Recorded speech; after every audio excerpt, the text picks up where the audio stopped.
Hi, I'm Christine. Welcome back to my channel. In today's video, I'm here with another edition of Were These 10 New Releases Worth the Read or Not? All right, you know I love doing these videos. I love doing was it worth the hype? Should you read these books? Should you pick them up? All of the things. Because I know that reading time is very limited, and so I want to kind of get into the new releases and tell you, were they worth picking up? Should you make them a priority? All the things.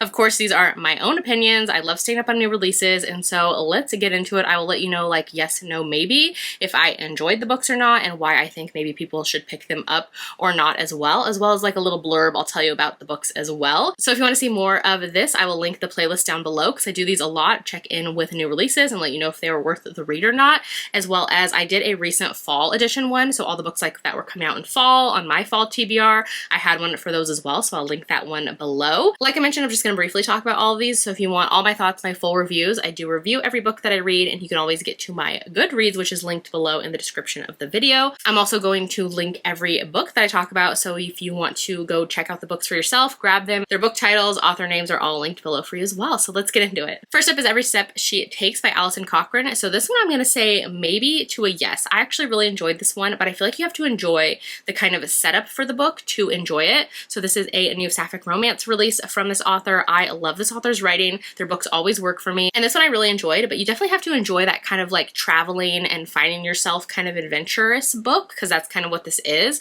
where basically there are two heroines and one of them is kind of taking the place of her sister on this kind of travel tour trip in Europe, and her sister got like injured or can't go but owns like a travel kind of blogging website, and so she wants her sister to take her place. So on the way there on the plane actually experiences like turbulence, and so she thinks she's actually going to die. She doesn't think that they're going to make it, so she just starts spewing out all these things about her life. She has constantly been trying to like date and find her perfect person, and like nobody's ever hitting. She doesn't feel any chemistry, so she's been actually like privately kind of trying to figure out her own sexuality. So she kind of just blurts all these things out, and she's like, I think I'm queer, to the person she's sitting next to on the plane, because she thinks it is their kind of last chance to say anything, which the plane ends up being fine. It was just a little bit of turbulence, so her seatmate kind of just overheard all of these things, and everything ends up going okay. So then we cut to later once they're off the plane, and she runs into her seatmate again because she's actually a part of the tour that she's going on, and so she kind of knows her secret now, and she also realizes that the travel group her sister didn't tell her about is for queer women, and so it kind of goes from there with this kind of like backpacking, traveling, adventuring through like Spain and Portugal and different places in Europe, while also trying to figure out like her own sexual identity, kind of finding herself. They become friends. There's like a little bit of like teach me or like let me enjoy some of these like queer awakening moments together, and it kind of goes from there. I really enjoyed it, but I really like those kind of like traveling road trip adventures and like finding yourself along the way. So it's a yes for me, but I would feel like it's a maybe for other people, because like if you're not in the mood for that type of like traveling adventurous, maybe like more slow burn type of story, it might not be for you. So maybe. Next up is Tourist Season by Bryn Weaver. This one came out at the very end of September, and this one's going to be a yes for me. I really enjoyed this one. I feel like this author's books just hit for me, some of them more so than others. I still really prefer her co-written indie romances that she did like before her Ruinous Love trilogy. So that was Black Sheep and Marrow. I loved those books. They are definitely dark romance. No rom-com in those, just dark romance with like serial killer vibes as well. Those ones are so good, but I have enjoyed her other books. So like the Ruinous Love trilogy was a lot of fun, but definitely more like dark comedy in those as well. So this is going to be the start of her new series. So this is the Seasons of Carnage trilogy, and so this one I actually really enjoyed more so than I loved the first book of the Ruinous Love trilogy, which was what, Butcher and Blackbird, I think.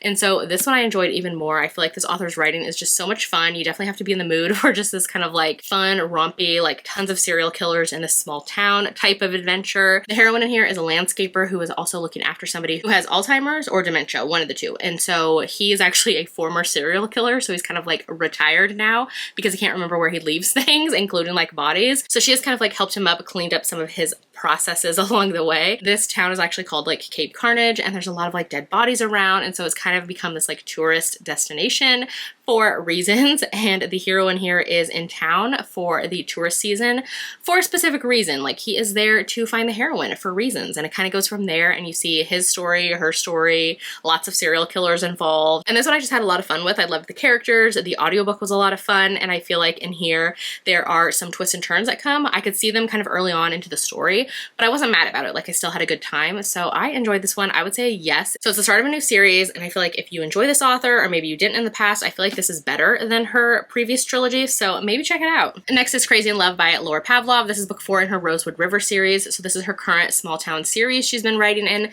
and I love this one, so this is going to be a yes from me. This is actually my favorite in the series so far. This is an enemies to lovers, kind of like hate to love, but more on the hero side. Basically in here, this entire series has been focusing on this anonymous kind of like a gossip sheet that's run in like the newspaper in town, and so the hero is convinced that it's been the heroine throughout all of the books. He thinks she's involved in writing all these like scandalous, gossipy stories about him and his family, and so he has just like known it's her like deep in his soul, and so he kind of hates her, and of course he's wrong. And in here you get to see their romance where he finally has to come to terms with being wrong. He gets put in his place, and it's just so much fun. And in here he just like falls hard for her, so it's a billionaire romance. There is a lot of like, let me just take you to Paris and like jet setting type of adventures. He ends up hiring her, so she is like an interior decorator that he hires to kind of remodel or decorate his entire house. And so he is a billionaire, he can throw his money around. It's a lot of fun. I really enjoyed this one. What I love the most is like the emotional backstories for both of these characters. They've been in one another's lives since childhood, so they've grown up in this small town. The found family in here is so good. I love the family the hero's a part of. Just the entire series is so fun, but this is definitely my favorite in the series, so Crazy in Love is definitely a yes for me. Next up is Bitterburn by Sierra Simone. So this is the third and final book in her current trilogy that she just wrote, which is a like MFM, MMF kind of menage situation. And so I will say I really enjoyed the first book, which was what, Salt Kiss. I really enjoyed the start of the series. I enjoyed book 2. This third book, I feel like I'm just personally not in the mood for this type of writing anymore, or currently I should say. And so for me it was fine. So it's gonna be like a maybe to a yes. Like I feel like if you enjoy the series overall, you'll probably enjoy this like final book in the trilogy. But for me it'd be like a maybe, because I didn't love the ending of the book as much as I loved like the beginning of the series, I should say. So more of a maybe for me. I feel like that's just kind of my reading mood lately though, so I definitely take that into consideration. But I feel like if you've enjoyed this trilogy, you will like this kind of final book for the trilogy, because in here we finally get Mark, one of the heroes' POVs, and he is married to the heroine. The other hero is a bodyguard kind of involved with all of them, and you finally get to see Mark's POV and kind of all three of them be on page together. So it was fine for me overall, but again, if you love the series, I think you'll like this one. So maybe personally, depending on like if you've read the trilogy or not. But yeah, this is Bitterburn, Sierra Simone. All right, and then I read And Then There Was the One by Martha Waters. This one's gonna be a no for me. This one I was really excited for. It is a cozy like murder mystery, but mixed with historical romance vibes.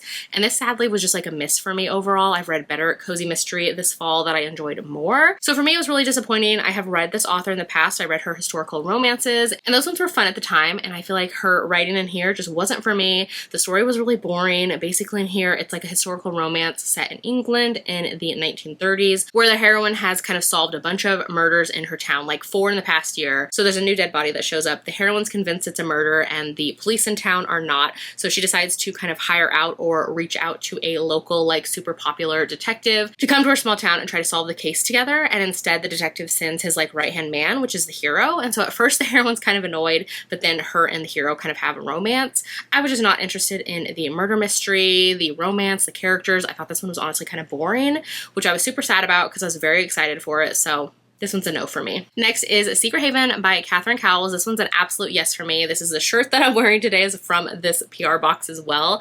This one I absolutely loved. This is the 6th and final book in her Sparrow Falls Small Town Found Family Romantic Suspense series. I am obsessed with this book. It's one of my favorites from Catherine Cowles. It was just so good. This book has been kind of, I've been gearing up and waiting for this book since book 1 of seeing these two characters together, and so it was just so good finally getting to their story, their romance. I love this book so much with like every piece of me. It's just so good, so emotional. I love the two characters in here of this kind of like forbidden-esque situation because they are kind of foster siblings or became foster siblings as teens. You see in here their backstory of how they already knew one another and had to kind of keep that a secret. It's just so good. I love it. This definitely catches up to them years later now, and it becomes a marriage of convenience for reasons, and it's just so good. Small town, found family, that very much it's always been you vibe is this book. I love this book to pieces. Highly recommend if you want to binge the Sparrow Falls series now. It's all complete. Highly recommend. This series has been all 5 stars for me. Bangers. I love them. So this is Secret Haven, out now. Next is The Devil She Knows by Alexandria Belfleur. This one came out in the end of October as well. This one I really enjoyed. This would actually be a yes for me, and I feel like I've seen some mixed reviews, and I honestly don't get it because I had so much fun with this one. This is an author that I have read all of her books. I love her books, and this one was just so fun. This is a sapphic romance between a human heroine and then a demon slash the devil. Basically in here it starts off where the human heroine, she has just proposed to her girlfriend and gets massively shut down, denied in public, and so she's kind of feeling a certain kind of way. She's now lost her partner, she's lost her place to live, and so she goes into an elevator, is feeling down, and the elevator ends up getting stuck. And so in the elevator with her is this other heroine who ends up being the devil or the demon, and she shows up and is like, hey, I will give you 6 wishes for anything you want in the world, and in return you're gonna give me your soul, because who needs that? And so the heroine ends up agreeing and doing this kind of deal or bargain with the demon heroine, and it goes from there. This one I honestly just had so much fun with. I loved the audiobook, so highly recommend checking it out on audio if you can. This one was a lot of fun. Another one where we're kind of going on this adventure with the human heroine of her going through all these different choices that maybe she could have, would have tried to make to keep her previous partner and kind of make her happy. So you see her spinning her wishes on that at first, and then kind of realizing like, what do I actually want? What's my worth? Like, how should I be treated by people? Maybe I shouldn't be just like making my wishes to fit somebody else's like standards of what they want from me. Like maybe somebody should love me for me. So I kind of love those finding yourself, realizing your own worth type of romances. So this one really worked for me. Highly recommend. I feel like this one was very different from the other books I have read from this author. Like I said, I've read all of her books. I love them, but this one just felt like different and fresh and new, and I had a good time. Next is Halflight Harbor by Samantha Young. So this one's gonna be a yes from me, especially if you enjoy romantic suspense. This one is Small Town in Scotland. This is book 1 in her new Scottish Isles series. So if you're looking for a place to maybe jump in with Samantha Young's books, this is a great place because it's the start of a new series. So as this series name suggests, this is a Scottish Isles setting, so very much like very small town vibes,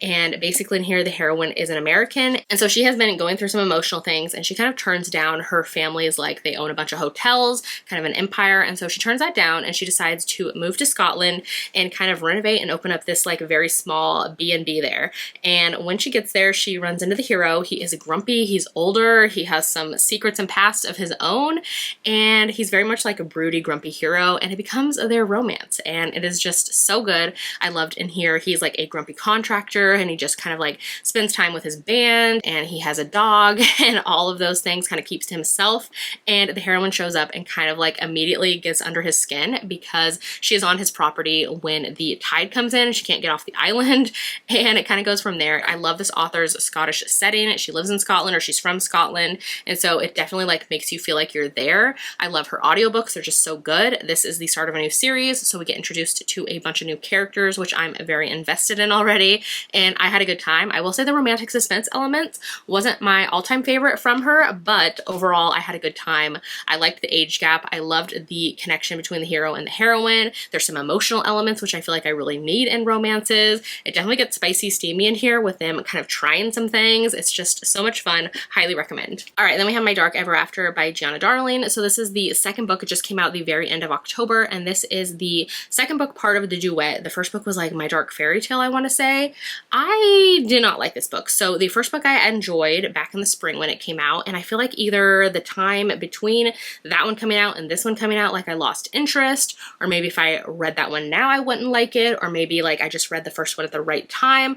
I don't know. This book just did not work for me, so this one's sadly going to be a no from me. I feel like if you want to get to it because you want to finish the series, go and do so. It's on KU with Read and Listen, so I love that. If I didn't have the audiobook, I honestly wouldn't have finished it, and so overall I feel like this book just wasn't needed. I don't think it needed to be a duet. I lost interest in the characters. I wasn't invested in like honestly any part of their story. I just wasn't invested in their story. I feel like the plot was just kind of all over the place, very slow at times, and then it would kind of pick up, more things would happen. So I don't know if it needed to be shorter, if it needed to like happen at all and be a duet. So I don't know. I just did not have a good time with this one. It felt very repetitive, and like I said, I felt like it kind of wasn't needed. So I don't even know. Honestly, a no from me, sadly. All right, and then the last one is Love You Mean It by Laura Pavlov. So this is the second book in a different series from her. So this is the second and final book, I should say, in her Blushin series, which is a small town Alaska romance series. And this one's on KU with Read and Listen because it's through Montlake. So it's a totally different series than the other book I talked about in the video as well. This one I actually really, really loved. This one's gonna be a yes from me. I feel like book 1 in the series was okay for me. That one was like You, Me, and Forever. This one I enjoyed so much more though, so this one I would definitely check out. So this is set in small town Alaska. I will say it doesn't really feel very Alaska to me as somebody who lives here. It just feels kind of like small town anywhere USA. So there is that, but I don't like hold it against the book or anything. And so in here, this is a single dad romance where the hero is a contractor and he is basically fixing up the heroine's house. And so in the meantime, she is a wedding planner in town and she is living on their guest property. And they kind of like have this like hateful banter, get under each other's skin very easily. And so this book is a very banter filled. It's just so much fun. I love in here the connection with the hero's daughter, with the heroine. It's just so sweet. I love the like found family aspects of this because both of them have things going on with their kind of family life, with the hero with his ex or his like mother of his child, as well as the heroine with her own family. And so in here, I liked seeing this like found family unit that these three make together.